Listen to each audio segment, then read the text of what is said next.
Assalamualaikum Baraya, selamat datang kembali di Guru Gembul Channel. Sekarang kita punya kajian tentang sebuah kota yang sangat suci, tetapi karena banyak hal, kota ini sekarang hampir kehilangan identitasnya sendiri. Mekah adalah kota yang paling suci menurut orang Islam, tetapi sekarang sedang dalam kondisi yang sangat memprihatinkan, dan ini disebabkan karena kebijakan politik dan keinginan meraup kekayaan yang sebesar-besarnya, serta adanya interpretasi yang salah tentang agama. Kita mulai.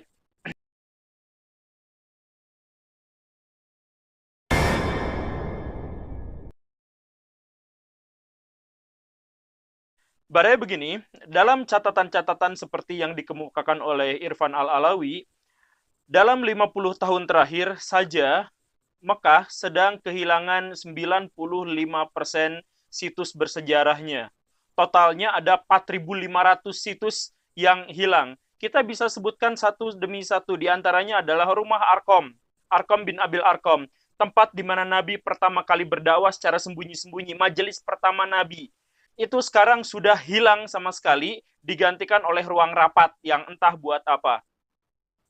Kemudian rumah Ummu Hani, tempat Nabi Muhammad memulai Isra Mi'rajnya, sekarang juga sudah rata dengan tanah, sudah hilang sama sekali. Rumah Nabi di masa lampau, itu juga sekarang sudah hilang, yang di Mekah, itu diganti menjadi perpustakaan.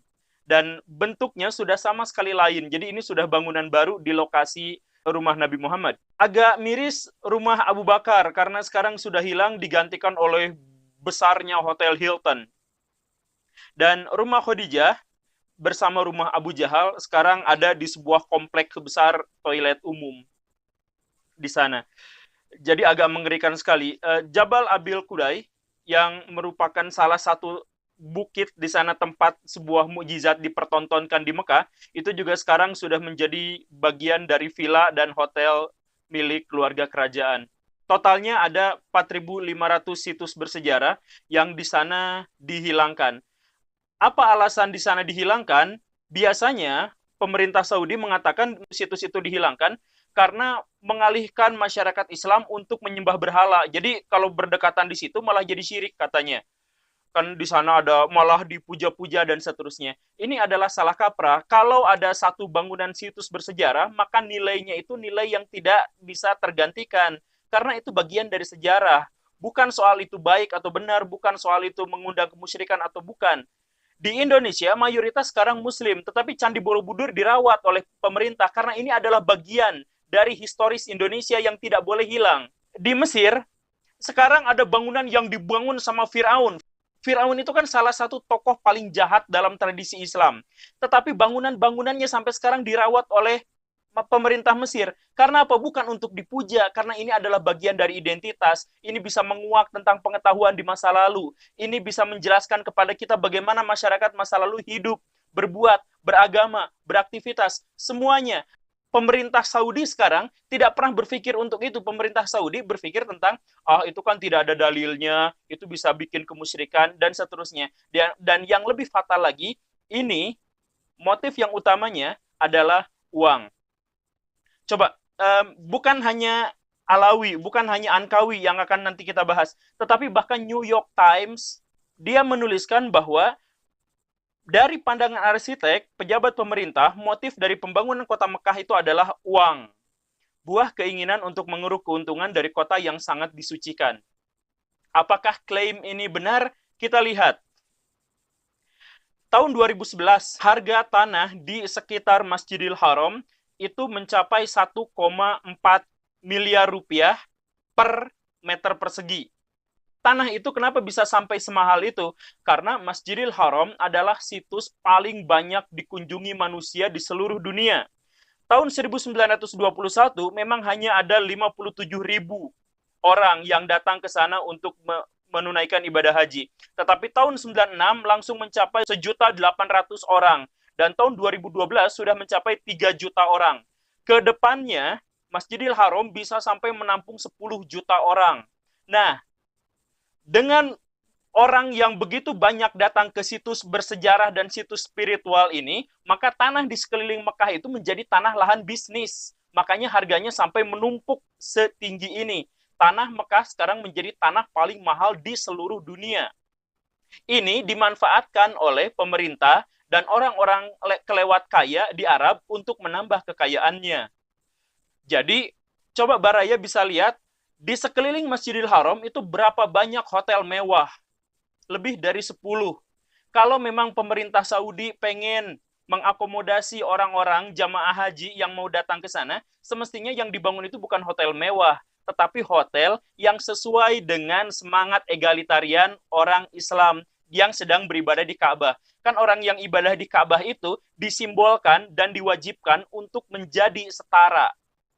Yang kaya, yang miskin, yang cacat, etnis negro, maaf, misal yang kulit putih, kulit hitam, yang sipit, semuanya menggunakan pakaian yang sama. Semuanya tanpa dijahit. Ini adalah semangat egaliter. Tetapi di sekelilingnya malah dibangun mal-mal paling mewah, tempat pertemuan paling mewah, hotel-hotel paling mewah dibangun di sekelilingnya. Katanya untuk mengakomodasi jemaah haji. Bagaimana bisa ini mengakomodasi jemaah haji? Kalau mau mengakomodasi jemaah haji, bikin hotel yang banyak, yang luas, bukan di sekitaran tapi agak jauhnya. Kemudian hotelnya yang bisa dijangkau oleh semua orang. Itulah baru yang namanya egaliter. Tetapi karena, maaf ya, pemerintah Saudi menurut banyak pihak itu menggunakan situs-situs suci itu hanya digunakan untuk menumpuk kekayaan, maka hotel-hotel paling mewah dibangun di sana. Dan yang lebih mengerikannya lagi, hotel-hotel, tempat pertemuan, swalayan, dan seterusnya, itu dibangun dari reruntuhan situs-situs paling bersejarah yang memiliki identitas khas dalam hati orang Islam. Kan ngeri. Kenapa bisa seperti ini? Coba kita lihat di sini begini. Tepat di depan Masjidil Haram, tepat berhadapan dengan gerbang Masjidil Haram, itu ada hotel terbesar dan tertinggi di dunia. Abraj Al-Bait itu adalah hotel tertinggi di dunia dan bangunan tertinggi kedua di dunia waktu selesai dibangun, sekarang jadi ketiga, dengan tinggi sampai hampir 700 meter dari permukaan tanah. Di sana ada swalayan sampai beberapa lantai, tempat dijualnya barang-barang paling mewah. Kemudian di sana juga hotel mahal sekali. Kisaran 45 sampai 75 juta rupiah semalam itu untuk yang biasa-biasa saja. Kalau melihat tradisi Nabi, Nabi pernah menyampaikan bahwa kiamat itu salah satu tandanya adalah ketika dibangun bangunan-bangunan yang lebih tinggi dari gunung-gunung di Mekah.